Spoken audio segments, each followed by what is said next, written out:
мырзасынын аялынын Жусупка көзү түшүп, ага мени менен жат деди. Бирок ал каршы болуп, мырзасынын аялына мырзам менин барымда үйүндө эч нерсе менен иши жок. Болгон нерсесинин баардыгын мага тапшырды. Бул үйдө менден чоң эч ким жок. Ал сенден башкасына тыюу салган жок, анткени сен анын аялысың. Кантип мен ушундай жаман ишти кылып, Кудай алдында күнөөгө батам деди. Ал аял Жусупка күн сайын ушинтип айта берсе да, ал аны менен жатууга, аны менен бирге болууга макул болгон жок. Бир күнү Жусуп өз ишин кылганы үйгө кирди. Ошол учурда үйдүн ичинде үйдөгүлөрдөн эч ким жок эле. Аял анын кийиминен кармап, мени менен жат деди. Бирок ал кийимин аялдын колуна калтырып, сыртка качып чыкты.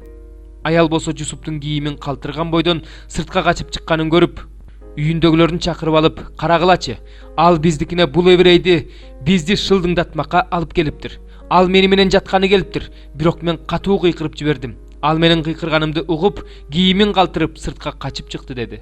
Ошентип аял мырзасы үйүнө келгенге чейин Жусуптун кийимин өзүнө калтырып койду.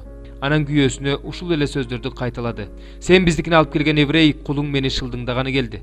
Бирок мен чуу көтөрүп кыйкырып жибергенде ал кийимин калтырган бойдон сыртка качып кетти. Мырза аялынын оозунан сенин кулуң мага ушундай кылды деген сөздү укканда абдан ачууланды. Ошондо мырзасы Жусупту падышанын туткундары жаткан зынданга салдырды.